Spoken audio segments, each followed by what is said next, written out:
అందరికీ శరార్థి ఆడలకు మంగళారతి ముందుగా ఏముంటాయి మన ముచ్చట్లలో నెత్తిరాతలు గీతలే కదా చూడు రెడ్ లైన్స్. తెలంగాణకు కాంగ్రెస్ సర్కారు పెడుతున్నదట మారు పేరు. ముందట రాష్ట్రాన్ని విలువద్దట మునుపటి తీరు.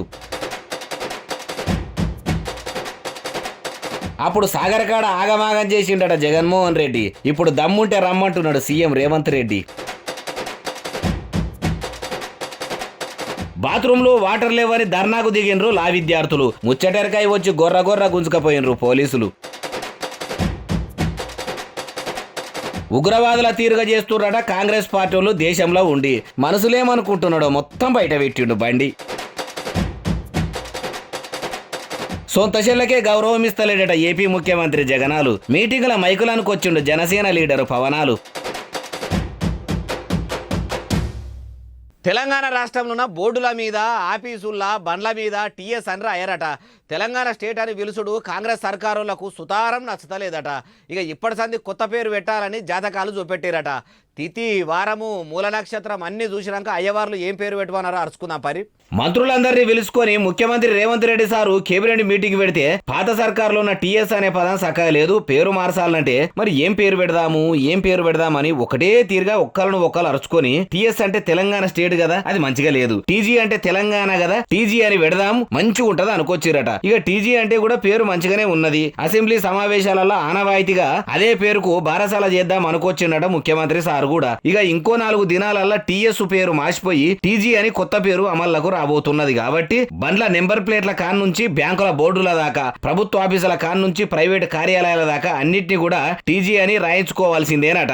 ఇక బోర్డులు రాసేటోళ్లకు, ఫ్లెక్సీలు కొట్టించేటోళ్లకు, నెంబర్ ప్లేట్లు వేసేటోళ్లకు పనే పని పోండ్రి, పైసలే పైసలు. ఈ సర్కారే కాదు ఏ సర్కారైనా సరే అధికారులకు రాగానే వాళ్ళకు నచ్చినట్టు పేర్లు ఉండాలి, ఊర్లు ఉండాలి, అవిటినే మారుస్తుంటారు. స్టేట్ పేరైనా జిల్లాల పేర్లు కూడా ఏమైనా మారతాయా అంటారు ఈ ముచ్చట తెలిసినోళ్ళు. ఏపీ ముఖ్యమంత్రి జగన్మోహన్ రెడ్డికి ఇప్పుడు దమ్ముంటే ఇప్పుడు రమ్మను నాగార్జున సాగర్కు వస్తాడా? అగో ఆంధ్రప్రదేశ్ సీఎంకు తెలంగాణలో ఉన్న నాగార్జున సాగర్కు వచ్చేందుకు సంబంధం ఏంది? ఏమో బాలన్న ముచ్చట ఏం అర్థమవుతలేదంటారా?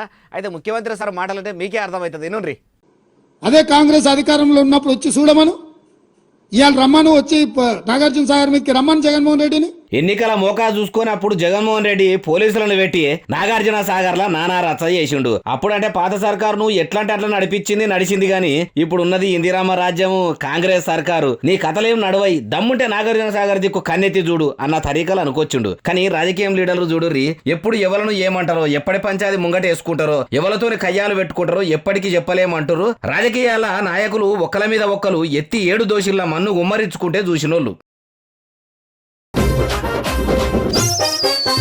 ప్రజలకు న్యాయం చేద్దామని న్యాయవాద కళాశాలల లాయర్ చదువుతున్న లా విద్యార్థులకే న్యాయం జరుగుతలేదట. వకీలు సాబులు అయ్యే కాలేజీల వసతులు చక్కగా లేవట. సవలతులు చేయకుంటే ఎట్లని బాధితులు న్యాయవాద విద్యార్థులు అందరూ కూడా ఇట్లా బజారుకి ఎక్కిరు, నినాదాలు ఎత్తుకురు. ప్రారంభించాలి ఈవన్ హాస్టల్ మేస్ను వెంటనే తగ్గించాలి, ఎగ్జామ్ సెమిస్టర్ ఫీజులను తగ్గించాలి, ఎగ్జామ్ ఫీజులను నెలలు గడిచిపోతున్నా మా ఓయూ లా స్టూడెంట్స్ గోసలు పట్టించుకునేటోళ్ళు లేరు. మా కాలేజీల బాత్రూములు బాగలేవు, పాయకాలు పడావు పడ్డాయి, టాయిలెట్ల తగిలీవులు ఉన్నాయి, నీళ్లకు నిత్య నరకమే ఉన్నది. ఒక్కటని కాదు తెలంగాణలో ఉన్న కష్టాలని ఒక్క మా కాలేజీలనే ఉన్నాయా అన్నట్టు ఉన్నది పరిస్థితి. అడిగి మానూరే పోతున్నది గాని విద్యాశాఖలు వచ్చి మా గోసలు అరుచుకున్నది లేదు, మా బాధలు తీర్చింది లేదని బజారుకి ఎక్కిర్రు. ఎగ్జామ్ ఫీజులు కూడా తక్కువ చేయాలని అట్లా కూడా పోరుకు దిగిండ్రు. తగ్గించాలి, ఎగ్జామ్ సెమిస్టర్ ఫీజులను తగ్గించాలి, ఎగ్జామ్ ఫీజులను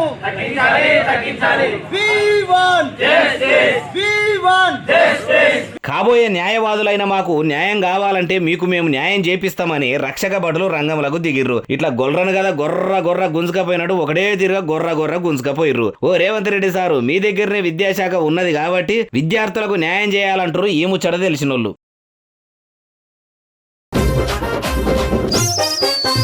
ముఖాలకు రంగులేసుకొని పాటలు పాడితే, నాటకాలు ఆడితే వాళ్లకు సప్పట్లు దుప్పట్లు తప్పితే కళాకారులు కళాకాలం బతకాలంటే కష్టకాలమే ఉంటుంది. అవార్డులు రివార్డులు తప్ప 4 రాళ్ళు ఎనికేసుకున్నాడు కష్టమేనట. అందుకే కథలు చెప్పే ఏషగాళ్ళ ఎతలు తెలుసుకున్న ముఖ్యమంత్రి రేవంత్ రెడ్డి సారు ఎంత మంచి గ్రహం చేసిండో చూడండి. మిగతా జీవితాన్ని కూడా ఈ కళలోనే వాళ్ళు రాణించాలని మన ప్రభుత్వం, ప్రజాప్రభుత్వం 25 లక్షల రూపాయలతోటి నగదు బహుమతి వారికి ఇవ్వాలని మా ప్రభుత్వం నిర్ణయం తీసుకున్నది. వరేవా భాగవతాల ఆటోల బతుకులు మార్చే ముచ్చటే చెప్పిండు కదా. అచ్చరాల 25 లక్షల నగదు పైకం అంటే ఏంది? ఓ ఇల్లే కట్టుకోవచ్చు, ఇల్లు కట్టుకుంటే మళ్ళా ఆ ఇల్లు ఎట్లా గడుచుడని ఆలోచించి ఇగో ఈ మాట కూడా చెప్పిండు. అందుకే ప్రతి నెల ఈ కవులకు కళాకారులకు 25,000 రూపాయల పెన్షన్ ఇవ్వాలని కూడా ఈరోజు, ఎందుకంటే వాళ్ళు నిరుపేదలు. ఇగురంగా 25,000 పింఛను ప్రభుత్వం ఇస్తదని మంచిగానే చెప్పిండు రేవంత్ రెడ్డి సారు. కళలు కళాకారులను రాజుల కాలం నుంచి ఎత్తుకుంటూనే ఉండ్రు గాని అయ్యా రేవంత్ రెడ్డి సారు, కళాకారులు ఒక్కలే గరీబులు కాదయ్యా. ఆటో డ్రైవర్లు, రోజు పనికి పోయేటోళ్ళు, కుటుంబాలు ఎల్ల తీసుకోనోళ్ళ లెక్క చెప్తే రోజులే పట్టేటట్టున్నది. గాళ్ళ గురించి కూడా ఆలోచన చేసి గిట్లనే ప్రభుత్వం నుంచి పైకం వచ్చేటట్టు చూడుర్రే సారు అంటుర్రు కష్టజీవుల కష్టాలు చూసినోళ్ళు. కాంగ్రెస్ పార్టీ ప్రభుత్వం టెర్రరిస్టుల కన్నా ఘోరంగా ఉన్నదట. అగో ఉగ్రవాదుల కంటే కాంగ్రెస్ వాళ్ళు అంత డేంజరా అంటే అవు అంతకంటే ప్రమాదమే అంటున్నాడు తెలంగాణ కమలం పువ్వు మాజీ పెబ్బ బండి సంజయ్ సారు. మరి ఎందుకు అట్లా అన్నాడు? నిజంగానే షెయి పార్టీలు బండి సంజయ్ సార్ చెప్పినట్టు టెర్రరిస్టులు లెక్కనే బందూకులు పట్టుకొని కనబడుతుర్రా? ఎట్లా ఏం కథను అరుచుకుందాం పరి. మొదటి నుంచి కూడా ఈ దేశాన్ని విభజించు పాలించనే రీతితోని పాలించినటువంటి మూర్ఖత్వ ప్రభుత్వం కాంగ్రెస్ పార్టీ ప్రభుత్వం మొదటి నుంచి కూడా. ఇవాళ కాశ్మీర్లో టెర్రరిస్ట్, పాకిస్తాన్ టెర్రరిస్ట్ ఏమంటున్నారు? కాశ్మీర్ను ప్రత్యేక దేశంగా చేయాలని చెప్పి అంటున్నారు. మరి వాళ్ళ తేడా అయింది. ఇలా పంజాబ్ను ప్రత్యేకంగా దేశంగా చేయాలని చెప్పి ఖలిస్తాన్ ఉగ్రవాదులు అంటున్నారు. మరి వాళ్ళకి తేడా అయింది. ఇన్నారు కదా భరతమాత బిడ్డే బండి సంజయ్ అన్న ఏమంటున్నాడు? దేశమంతా ఒక్క కుటుంబం లెక్క అని నరేంద్ర మోడీ సారు నాలుకేనోయంగా చెప్తుంటే ఇండియాను మొత్తం ఇచ్చగొట్టి విభజించు పాలించు పద్ధతిని కాంగ్రెస్ ఫాలో అవుతుంది అనుకోచుడే కాదు, ఇంకో మాట కూడా అన్నాడు. అది కూడా నుండి ఇదే రాజీవ్ గాంధీ గారు నేను భారతీయునిగా చెప్పుకోవడానికి సిగ్గుపడుతున్నా అన్నాడు. భారతీయున్నని చెప్పుకోనికే సిగ్గుపడుతున్నా అంటే బండేనా ఎప్పుడున్నాడో గానీ బాగానే గుర్తు పెట్టుకుండు. భారతీయుని అని చెప్పుకునేందుకు సిగ్గైంది గానీ దేశాన్ని పాలించాలని కాంగ్రెస్ వాళ్ళు ఇండియా అంతా తిరుగుడు ఏందో అనుకుంటారు ఈ ముచ్చట తెలిసినోళ్ళు. కొందరు వాళ్ళంతలా వాళ్ళు మనసులు అనుకున్న తెలంగాణ తల్లిని కాదు, అందరూ అనుకున్న తెలంగాణ తల్లినే తెస్తున్నారట కాంగ్రెస్ వాళ్ళు. అగో బతుకమ్మ పజ్జొన్న కంకులు చేతుల్లో పట్టుకొని బజార్ రకాడ తెలంగాణ తల్లి రూపం నిలబడ్డట్టే విగ్రహం ఉంటుంది.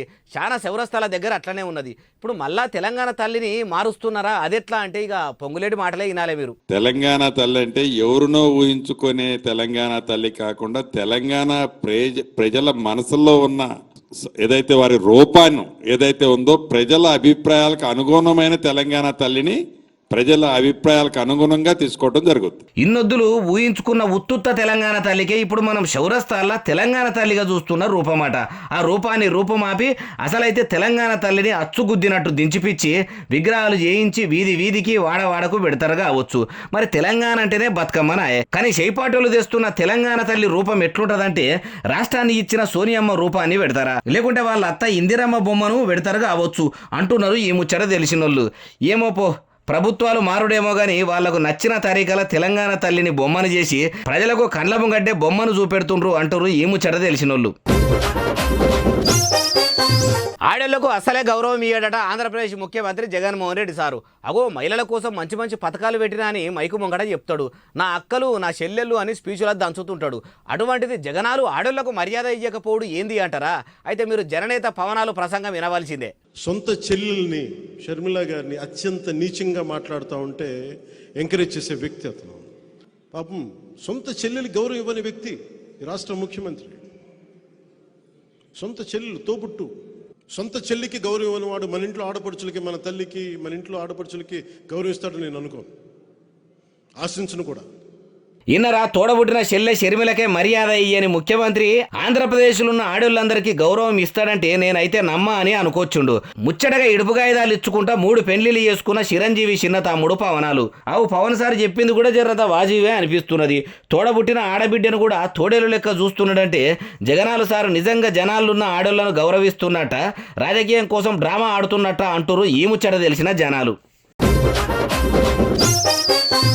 సొంత నియోజకవర్గంలో అన్నదాతలను ఆదుకుంటలేడట మంత్రి పొంగులేటి శ్రీనివాసరెడ్డి.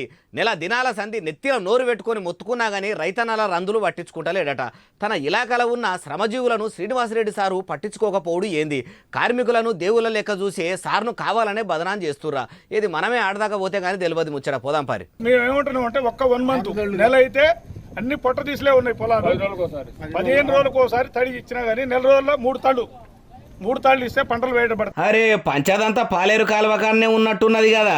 మంత్రి గారు పట్టించుకోకపోయేవారికల్లా కడుపు రగిలిన రైతులు సైన్యంగా కదిలి సాగర్ నీళ్లను సాగు భూములకు మళ్లించుకుంటుర్రు. పాలేరు కూసుమంచి కింద 10,000 ఎకరాలు పార్కం భూములకు ఇడువుమన్నా నీళ్లిడుస్తలేరట. ఇదే ముచ్చట పొంగిరెడ్డి చెవులేస్తే ఈ చెవుతోని ఇన్నడట, ఆ చెవుతోని ఇడిచిపెట్టిండట. ఓట్లేసి గెలిపిస్తే మా మాటనే ఒడ్డు మీద పెడతావా అన్నారట. పోలీసులు ఆగబడుతున్నా ఆగకుండా నీళ్లను మడుళ్లకు మలుపుకుండ్రట. మరి ఒరి కోతకొచ్చినాక నీళ్ల కోత పెట్టుడు ఏంది అంటారు ఈ ముచ్చట తెలిసినోళ్ళు. మీడియాలు ఎవ్వరిని హైలైట్ చేయొద్దు. సడాకుల పక్కపడి శాంతిర్లు వేసుకొని దందాలు చేసుకునేటోళ్ళను ఫేమస్ చేసుడు ఎందుకు? వాళ్ళని 4 వద్దులు బతకనియరా? అగో మీడియాలో చూపెడితే పబ్లిసిటీ అవుతుంది, వాళ్ళ దందానే బాగా పబ్లిసిటీ అవుతుంది కదా. నువ్వేంది అట్లా అంటున్నావంటారా? అయితే మీరే ఈయన సోషల్ మీడియా ఏయంగా వాళ్ళకి ఎంత రామగోసున్నదో. మీరెవరు ఇట్లా రావద్దమ్మా, వాళ్ళ హైలైట్ చేయొద్దమ్మా. మీరు ఎందుకు చేస్తారమ్మా మమ్మల్ని? రోడ్డు మీద బతికే మమ్మల్ని కొద్దిగా బతకనియండి. మీ వృత్తి అది, మా వృత్తి ఇది అండి. చూసిండ్రు కదా సోషల్ మీడియా పుణ్యమా అని ఫుట్పాత్ మీద దందాలు చేసుకునేటోళ్ళను పురాగా పనిచేసుకొని ఇస్తలేరట. ఫోన్లు పట్టుకొని వీడియోలు తీసుకుపోయేటోళ్ళే ఎక్కువ వస్తున్నారట గాని పొట్లాల ఫుడ్ పార్సల్ తీసుకుపోయేటోళ్ళు వస్తలేరట. ఇక బాధంతా చెప్పుకుంటే మీ వృత్తి అదైతే మా వృత్తి ఇదని ఓ విలేకరు అనగానే అమ్మిట్లా అనుకొచ్చింది. మీ వృత్తి ఇదైతే ఎక్కడన్నా వెళ్ళి అన్యాయాలు జరిగే కాడికి వెళ్ళండి, అక్రమాలు జరిగే కాడికి వెళ్ళి ఆడపిల్లల మీద రేపులు జరుగుతున్నాయి వాళ్ళ దగ్గరికి వెళ్ళండి, గంజాయి అమ్మే వాళ్ళ దగ్గరికి వెళ్ళండి. మరి ఇది ఏముందని ఏంది? చికెన్ బాగుంది, చింతకాయ పచ్చడి బాగుంది, గోంగూర పచ్చడి బాగుంది, ఈ అమ్మ హైలైట్లు, ఈ హైలైట్లు.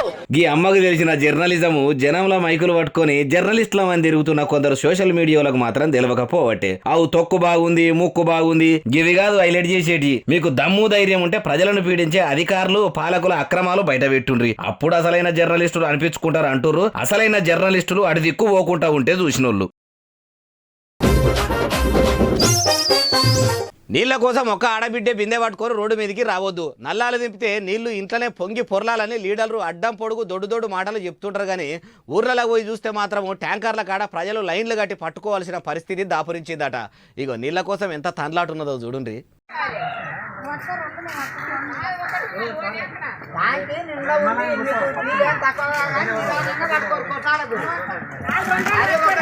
లీడర్లు చెప్పిన దానికి ఊర్లలో చూస్తున్న దానికి దున్యా ఆస్మాన్ ఫరాకు లేదు.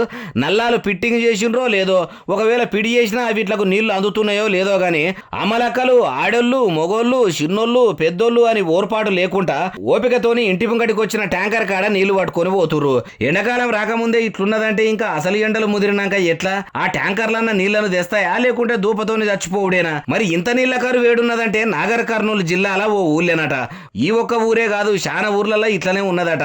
అయ్యా రేవంత్ రెడ్డి సారు నీళ్ల శాఖలతో మీటింగ్ పెడతారో లేకపోతే మీరే ఓ పార నాగర్ కర్నూలుకు వయ్యొస్తారో గాని ఈ నీళ్ల తక్లీఫ్లు లేకుండా అయితే చూడుండ్రి అంటుర్రు మీకు ఓట్లేసి గెలిపించిన జనం. ముస్లిం పిల్లగాడు రాముల వారి మీద ఒక పాట పాడిండు, మస్తు అంటే మస్తుంది అయ్యా. ఆయన పాట విని ఉత్తరప్రదేశ్ ముఖ్యమంత్రి యోగి ఆదిత్యనాథ్ సారే ఫిదా అయిపోయిందంటే పాట ఎంత మంచిగా పాడిండో మీరే అర్థం చేసుకోరి. ఆ పాట మీకు కూడా వినాలనిపిస్తున్నది కదా, ఇనుండ్రి అయితే.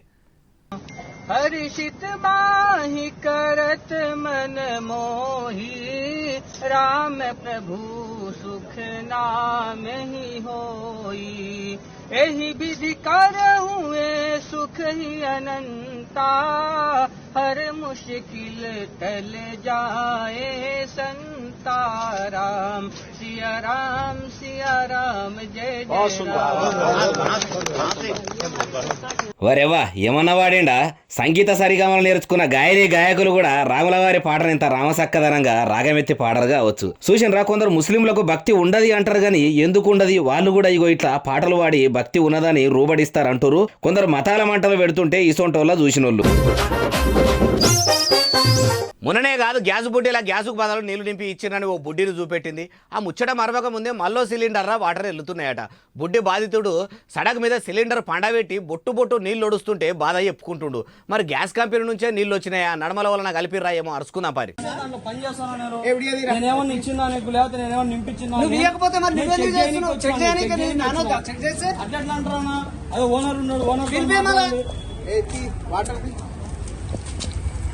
బుడ్డి వంచి పైపు కాడ స్క్రూ డ్రైవర్ పెట్టి ఒత్తితే బుడ్డపొరడు ఒట్టేలు పోస్తున్నట్టే బుయ్య బుయ్య దుంకుతున్నాయి నీళ్లు. బాధితుడేమో బాగానే మంట మీద ఉన్నాడు. బుక్కు మరిషి వస్తేనే మరలగొట్టిండ్రు. అటువంటిది మీరు ఇట్లా చేస్తే ఎట్లా అని మంచిగానే అరుచుకుండు. ఏడనంటే రంగారెడ్డి జిల్లా మొయినాబాద్ మండలం కేతిరెడ్డిపల్లెల బుడ్డి బాధితుని పేరు శేఖరు. గ్యాస్ ఏజెన్సీ ముంగటికి వచ్చి ఆ గ్యాస్ కంపెనీల బాగోతాన్ని ఇట్లా బదాలరా బట్ట బయలు చేసిండు. ఇంకెన్ని బుడ్డీలు ఇట్లా వచ్చినాయో అంటారు ఈ ముచ్చట తెలిసిన వాళ్ళు.